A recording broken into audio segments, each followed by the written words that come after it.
E aí, tudo bom? Você já se deu conta o quão apaixonado a gente é por se manter ocupado? Esse é o assunto de hoje aqui no podcast e ele tem tudo a ver com trabalho remoto. Eu sou o Will e bora pro quinto episódio dessa primeira temporada. Quando eu falo que a gente é apaixonado por estar ocupado, eu não tô criticando, eu não tô falando que é uma coisa sem pé nem cabeça, não. Isso tem uma razão de ser. E para entender isso, eu tenho que voltar lá atrás, na época de Revolução Industrial, na época onde as coisas não eram exatamente como elas são hoje. É importante entender por que a gente está no modelo atual de remuneração. Se você for parar para pensar, a grande parte dos lugares ela pensa o seu salário baseado em horas. E a gente mesmo acaba fazendo essa comparação quando a gente quer entender se a gente está ganhando muito ou pouco. A gente pega pessoas no mesmo cargo ali e faz uma divisão quase que é, hora humana. Hoje em dia eu já tento me policiar para não falar hora homem, porque isso não faz o menor sentido considerando a quantidade de mulheres no mercado de trabalho. Então eu fiz uma adaptação para hora humana. E é claro que lá atrás, quando todos os trabalhos eles eram operacionais, ou seja, você era pago para apertar um parafuso, montar um hambúrguer, eh, sei lá, eh, nem digo consertar alguma coisa, mas enfim, coisas que eram muito mecanicistas, muito da época de Taylorismo, Fordismo, Toyotismo, todos esses ismos que eram muito buscando eficiência, como fazer no mesmo tempo mais coisa, mais rápido, com mais qualidade. Então a gente está falando aí de Revolução Industrial, a gente está falando de uma época zero automação comparado com hoje. Hoje a gente enxerga uma quantidade de atividades onde é difícil você metrificar é, o resultado baseado em quantas horas a pessoa está ali parada, trabalha, parada não, né? Justamente o oposto. Não parada trabalhando. Hoje em dia não existe uma correlação direta com o tempo que ela está descansando com o tempo que ela produz. Não tem uma correlação direta com o quanto ela fica sequencialmente trabalhando com os resultados que ela entrega para a empresa. E aonde para mim isso é muito relevante? É, porque se a gente vai olhar esse modelo, é muito fácil cair na armadilha de você sempre se manter ocupado. Afinal, eu sou pago para 8 horas de trabalho e eu tenho que trabalhar aquelas 8 horas. Só que isso é muito difícil nos dias atuais. Alguns cargos já tinham entendido isso há bastante tempo. Por exemplo, área de vendas. Não que eu goste desse modelo. Tem até um livro ali na estante que é o Motivação 3.0, que ele é totalmente contra comissionamento em vendas. Mas para o meu argumento isso aqui é relevante. Até porque isso tem o comissionamento em vendas, a crítica a ele gira em torno de motivação intrínseca, extrínseca, que ainda não é tema aqui da nossa conversa. Mas quando a gente fala desse entendimento, por que uma pessoa é comissionada a partir de uma venda?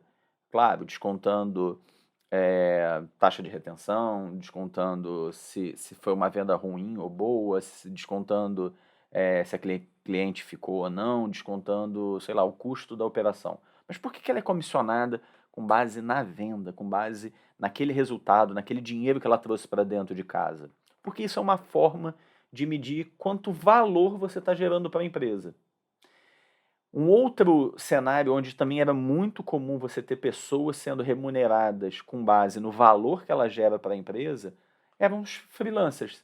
Às vezes você ia procurar um designer para fazer uma apresentação, para fazer um vídeo, você ia procurar, sei lá, alguém para, sei lá, qualquer atividade não mecanicista que você precisasse. A pessoa te dava um preço, você não questionava, nossa, mas você vai passar quantas horas fazendo isso? Não.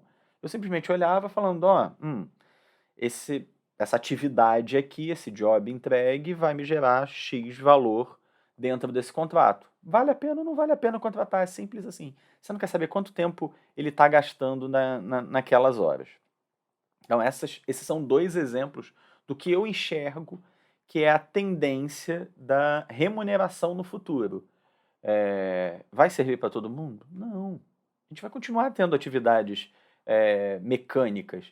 Só que essas atividades cada vez mais vão ser substituídas por computadores que fazem algo similar, só que muito melhor do que a gente. Vide hoje o que a gente vê de Big Data. Antigamente eram pessoas que faziam aquela contabilização de dados e etc. Só que a gente não tem capacidade de fazer nesse volume.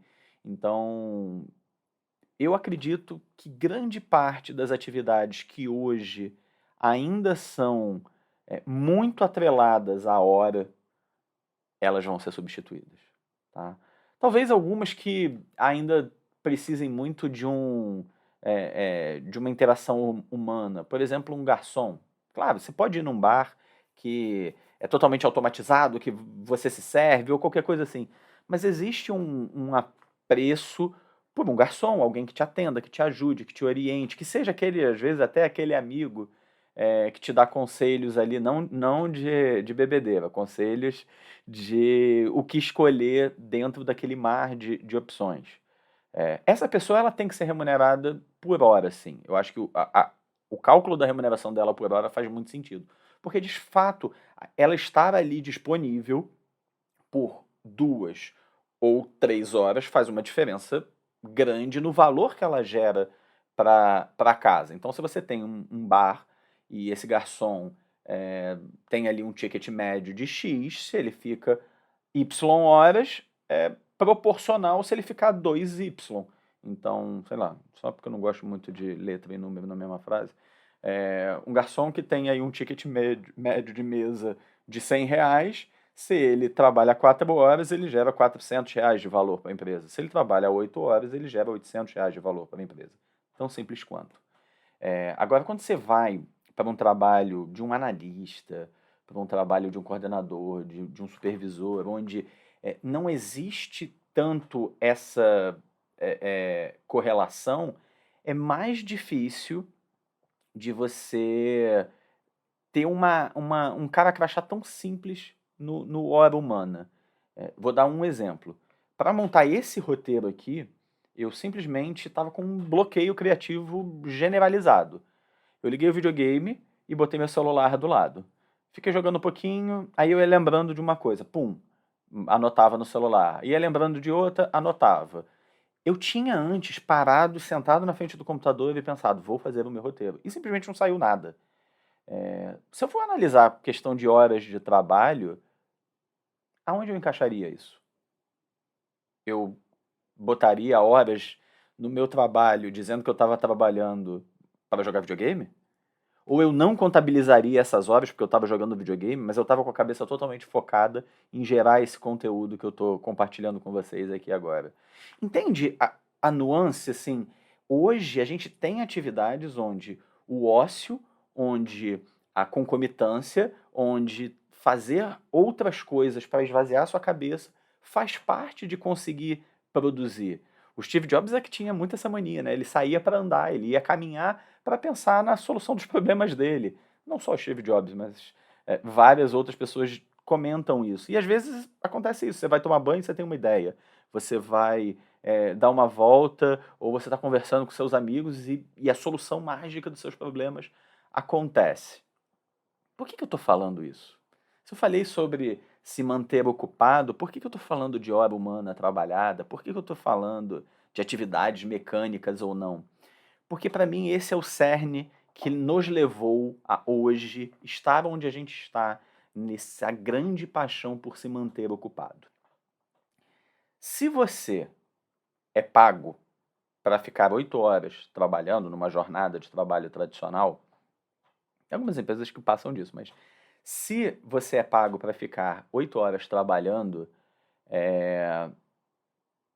se você não consegue produzir 8 horas, vamos imaginar que você produz 6, que normalmente é a métrica, é a média que eu vejo muito acontecer, tá?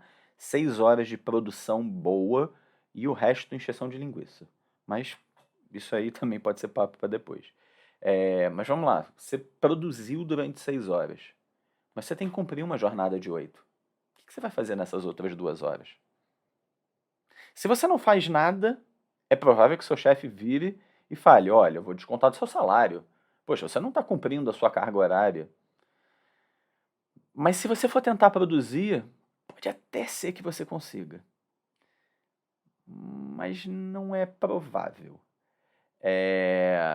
E aí o que, que acaba acontecendo? Você vai se ocupando, você vai preenchendo aquelas 2 horas com qualquer coisa não produtiva. É nessa hora que você vai ler um e-mail que nem precisaria ser seu, e aí você começa a responder aquele e-mail, já que você está lá, você vai responder. E aquelas coisas vão drenando a sua mente, vão cansando. Ao invés de você simplesmente passar, esse e-mail aqui era para fulano responder. Fulano, você pode dar uma olhada nesse e-mail? Não, você vai lá e já que você tem horas sobrando, você se ocupa e faz aquilo. Isso acontece um dia. Até aí tudo bem. O que foram 2 horas ali? Isso acontece durante uma semana. Durante uma semana já não são mais 2 horas, são 10 horas que você foi se ocupando ao invés de produzir. No final de um mês, a gente está falando de 40 horas. Então, só nesse exemplo aqui, a gente está falando de você perdeu uma semana com ocupações. Isso numa rotina tradicional. Só que quando a gente traz isso para a nossa cultura, né, a cultura corporativa de um modo geral, a gente normalizou se, se manter ocupado e não necessariamente se manter produtivo. Então a gente assume um compromisso de estar sempre ocupado, não necessariamente com coisas que a gente precisa fazer, pelo simples fato que a gente tem que cumprir uma jornada. Sabe o que acontece na prática? Você vai absorvendo tantas ocupações que no final do dia você nem produziu aquelas 6 horas que você poderia ter produzido. Ou porque no começo do dia você se encheu de coisa que esgotou totalmente a sua mente, porque a nossa mente ela é um músculo. Então você precisa descansá-lo. Assim como você não pode malhar tudo que você não malhou nos últimos 2 meses quando você vai na academia, você também precisa relaxar sua mente, você também precisa descansar. Aquela hora do cafezinho, ela é fundamental.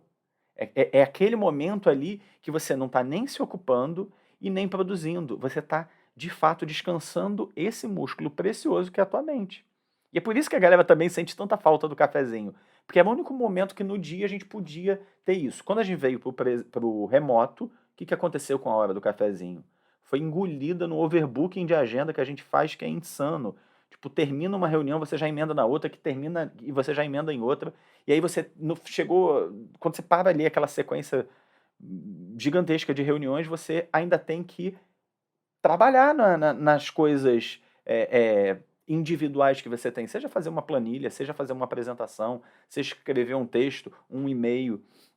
Então, quando você vai ver, a gente foi olhando aquelas horas brutas que a gente tinha de trabalho e a gente assumiu como horas líquidas. Quando eu digo hora líquida, é hora de fato fazendo alguma coisa. A hora bruta é a hora, é o tempo que você perde entre uma atividade e outra, que você ganha, né? Eu não falo perder, mas aí que você ganha no cafezinho. Então, essas coisas simplesmente desapareceram no remoto. E não desapareceram porque elas têm que desaparecer. Desapareceram porque ninguém pensou a respeito. Então, quando eu olho essa coisa de, nossa, eu tenho a sensação de que no remoto eu fico muito mais cansado, ou eu produzi mais, ou eu entreguei mais, porque produzir e entregar são coisas diferentes. Produzir é o que de fato você está produzindo para gerar valor, e entregar pode ser coisa que você produziu e pode ser coisa que você se ocupou. Então é uma coisa muito doida como a gente é apaixonado por isso, até na forma como a gente fala. Você já viu, conversa tradicional entre duas pessoas no trabalho. E aí, como é que você tá? Caraca, nossa, eu tô cheio de coisa pra fazer. Pô, semana passada, sei lá, não consegui almoçar. A gente hoje valoriza o não conseguir almoçar como uma forma de comprometimento com o trabalho. Isso não é saudável. Até na época que a gente tinha lá a produtividade por hora, a hora do almoço era uma hora sagrada. Então, quando a gente vem para esse universo de, nossa, eu tenho que fazer mais, eu tenho que fazer mais, eu tenho que fazer mais, você tem que fazer mais o quê?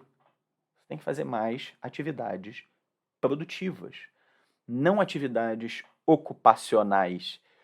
Porque se hoje a gente ainda é pago, tipo, a nossa conta lá do salário, talvez, ela ainda seja feita por hora, cada vez ela vai ser menos. Esse já é o primeiro ponto. E na hora que isso acontecer, se a sua mente tiver focada em tempo que você está lá despendendo para a empresa, você não vai saber diferenciar o que é produção do que é ocupação. E aí, você como ativo, ou seja, como pessoa que gera um valor, perde valor. Você como, vamos pensar, sei lá, eu gasto meu dia ali analisando detalhadamente e-mails que não são para mim. Mas eu sei opinar sobre eles. Eu passo 2 horas do meu dia olhando esses e-mails e opinando sobre eles. O quanto que eu gerei de valor para a empresa, considerando que outra pessoa podia estar fazendo isso? Nada. Ah, William, mas poxa, se você sabe responder e você já respondeu, você liberou o espaço da outra pessoa. Tá, mas você lembra que eu falei que aquela pessoa era quem deveria responder aquele e-mail? Provavelmente a remuneração dela está calibrada considerando esse tipo de atividade, que também tem seu valor, que também tem sua importância, mas para aquela função, não para qualquer função. E não tem nada de errado você estar de bobeira, até porque você não está de bobeira. Quando você consegue resolver tudo que você mapeou de importante, de relevante, de gerador de valor e acabou dentro da sua rotina, tá tudo bem tomar o seu café.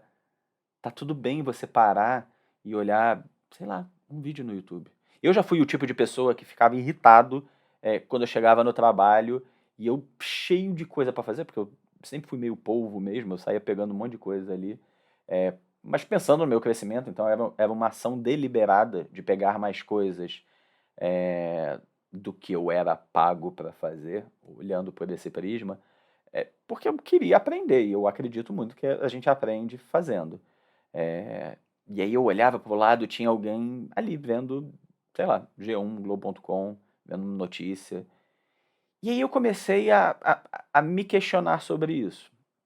Teve uma época, na época do direito, né, que eu trabalhei muito com edital. O que eu comecei a reparar?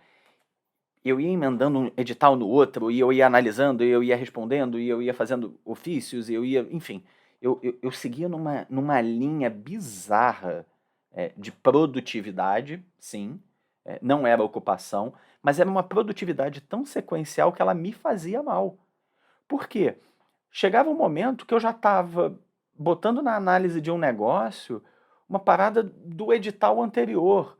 É, se você não conhece o universo de editais, imagina contratos, tá? Como se fosse um contrato, eu estou analisando um contrato seguido do outro. Então eu já estava chamando o João de Maria e a Maria de Pedro e o Pedro de Rafael, porque eu estava misturando já as coisas tão. Porque virava uma coisa só, né? Eu analisava, sei lá, 15 editais, 15 contratos, e parecia um grande contratão, um grande edital. Como se editais já não fossem suficientemente grandes. E aí eu comecei a fazer uma coisa meio doida. Cada edital que eu terminava, eu ia lá, abria o próprio Globo.com, que eu tanto criticava, e dava, eu não entrava em matéria nenhuma. Eu dava uma olhada de cima a baixo só nas manchetes. Aí legal. Aí eu passava para o próximo edital. E eu abria lá com a segunda janela uma das abas, uma das matérias que mais me interessou. Legal. Aí ia para o segundo edital. Terminava ali de trabalhar, aí eu ia ver aquela matéria que eu tinha aberto. Aí legal. E, e eu ia nesse ciclo, entendeu?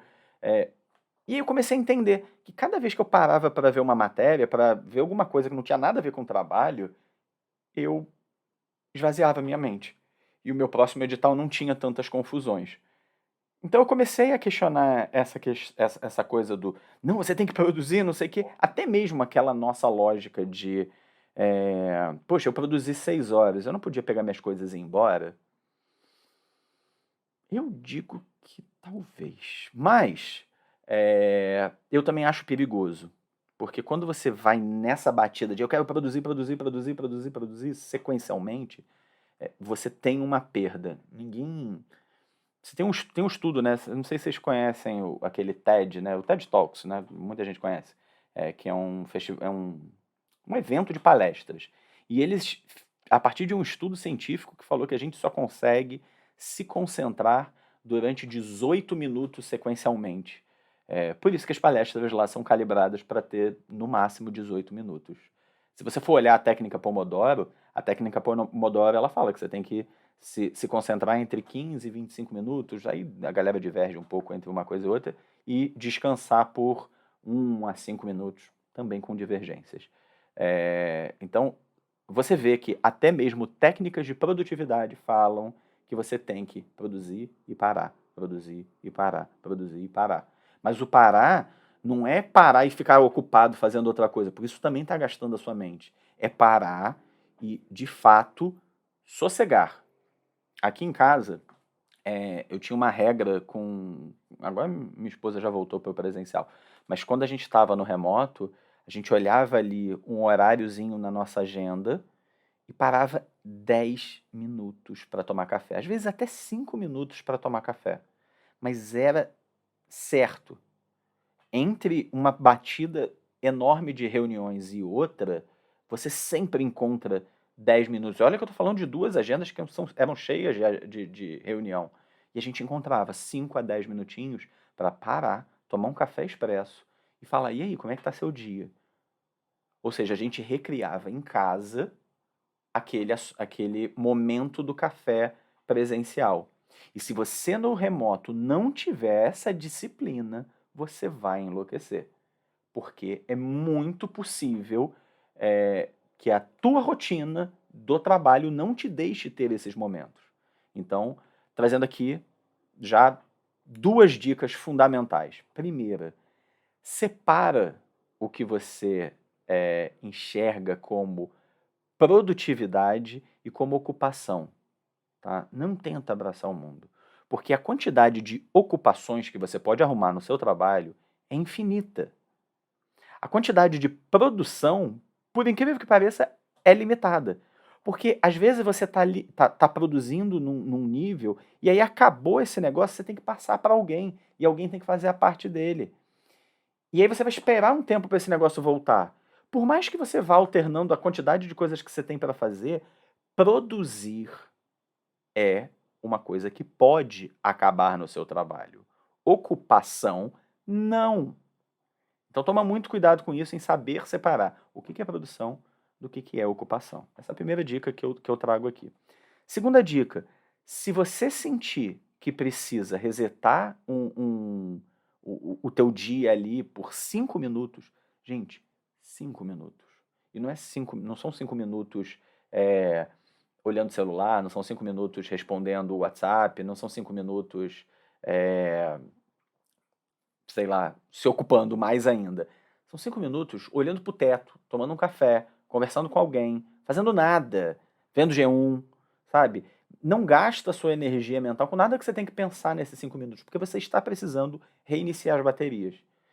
Teve até um dia engraçado que a minha esposa chegou e eu tava deitado no chão. Falei, cara, eu preciso recarregar.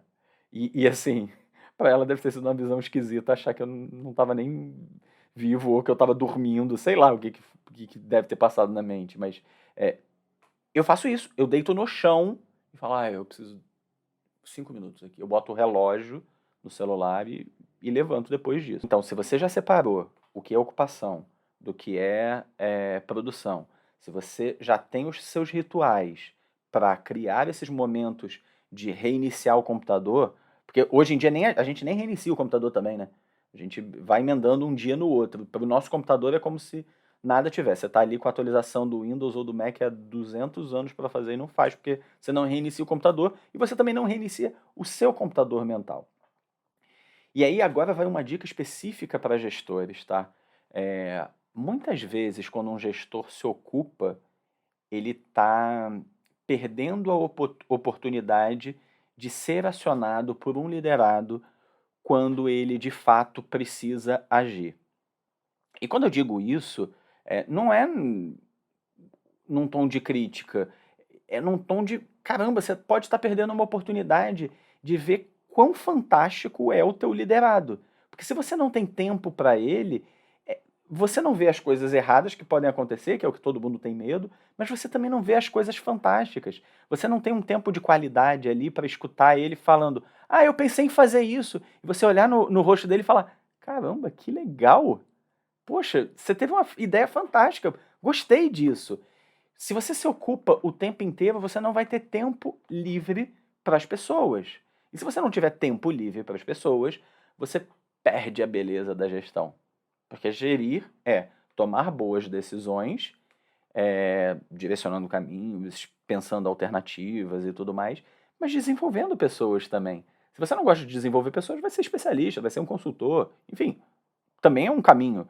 Mas se você é um gestor, e esse foi o segmento que eu escolhi para mim, eu gosto de desenvolver pessoas, eu acho que isso faz parte de um gestor. Então ele precisa ter tempo para essa, para essa parte do trabalho dele, que também faz parte da remuneração.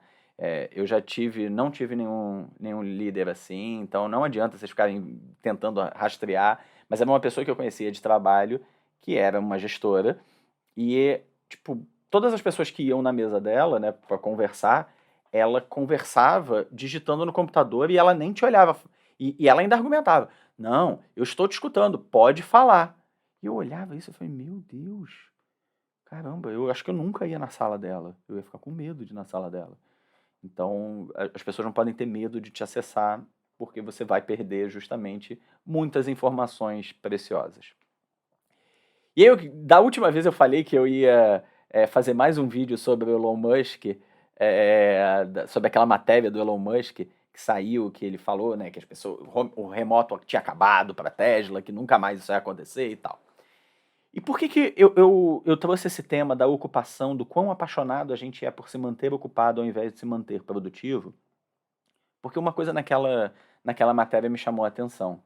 Quando ele vai justificar que as pessoas deveriam passar 44 horas, pelo menos 44 horas no, no escritório presencialmente, ele usa um argumento de isso é muito menos do que a gente espera que as pessoas na fábrica fiquem. Se você está fazendo essa comparação com a fábrica, aí a gente está, de fato, trazendo essa dicotomia muito forte. O chão de fábrica que as pessoas falam são atividades operacionais, mecânicas, repetíveis e otimizáveis. Ali a hora humana faz muito sentido. Quando você vai para o escritório, pode ser que sim, algumas atividades administrativas são, mas parte das atividades criativas não dá para botar em hora. É por isso que você vê muita agência, e aí não vou citar nomes, não vou entrar em nenhum detalhe, mas você sabe que tem muita agência que simplesmente. Acho que eu gastei 12 horas fazendo esse trabalho. Ou algumas que deixam, inclusive, o relógio ligado. E aí, sim, essas eu não quero nem saber, porque aí é mau caratismo. Eu prefiro que você invente um número do que você burle um sistema. Mas é isso, assim. Eu vou quantificar o quê? O quanto que a pessoa ficou pesquisando sobre aquele tema é muito complicado. Então, quando você vai para atividades criativas ou atividades que exigem esse produz e descansa a mente, faz uma atividade que é estressante mentalmente, desgaste físico, mental, de negociar, de conversar, e, bom, descansa, organiza, não dá para você levar a mesma métrica. Não dá. Não dá para você contabilizar por horas. Essa é a minha grande correlação.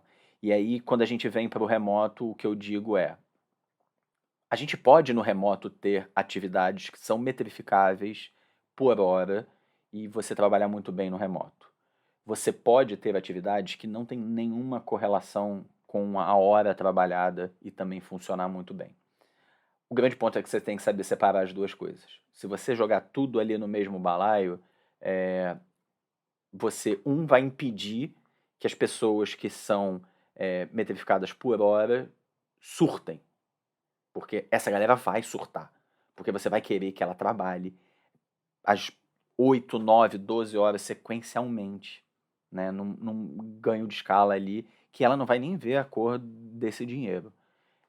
E se você tá pelo outro lado tentando controlar a hora de quem está numa atividade criativa ou numa atividade de tomada de decisão ou de negociação, os caminhos surgem justamente nos descansos, você também vai ter problema.